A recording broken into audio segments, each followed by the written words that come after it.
8:17 on this Sunday, and we're going to be looking at plenty of sun and warmth for the next couple of days. An isolated shower or storm not going to be out of the question, and some of these thunderstorms could bring some very gusty winds or small hail. I think heavy downpour is going to be the biggest concern.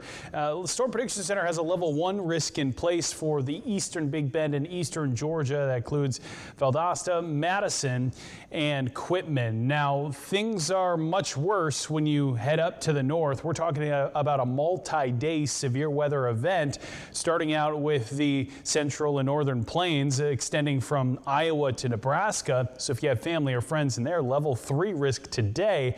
That's upgraded to a level 4 risk across parts of Kansas and mainly northeast Kansas and extreme southern Nebraska. And then that level 3 risk extends from Iowa. So likely on the news the next couple of days, you're going to hear about significant wind damage and significant tornadoes that occurred in the central plains. Thank goodness we're not going to be dealing with anything that significant locally. Matter of fact, if we get anything, it's going to be some good downpours later this afternoon. Right now we're starting off beautiful in the Bainbridge area. Bainbridge Boat Basin 73 degrees courtesy of WeatherStem, a lot of blue sky.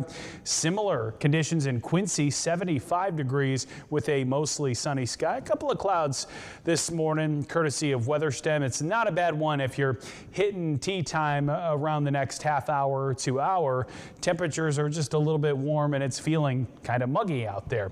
As we get into the midday hours, we're almost near 90 degrees and we top out in the low 90s this afternoon. That's before some showers and storms arrive. I have that chance at 40. Not everyone sees the rain. Matter of fact, most of us won't.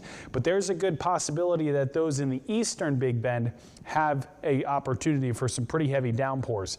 You don't see the rain, it's going to be very toasty for you throughout the afternoon and evening. Now let's time out where the best opportunity for those showers and storms are. Again, a lot of us mix the sun and clouds throughout much of the day. It is going to be a hot one, but once we get to 4 o'clock, that's when I start to see some storms pop again near the Suwannee River Valley in the eastern Big Bend. Areas like Live Oak, Madison, Jasper, Statenville, Valdosta, and Quitman will be watching for the best opportunity for these showers and storms between 4 and probably 9 p.m. You can see 6 o'clock. There's these showers and storms. Thomasville, Cairo, Tallahassee, Quincy were dry. Watch how slow these things move. So there's going to be a possibility that you could be under one of those thunderstorms for 45 minutes, very heavy rainfall, and certainly any rain we get will be beneficial. We just hope it doesn't come with any of those stronger wind gusts. So heavy rain in the eastern Big Bend until about 9 o'clock, between 4 and 9. Once we get past 10, we start to clear the skies, maybe a few clouds through the overnight. And we're not done. We've got this weather pattern that's going to stay persistent with high pressure just off our coast.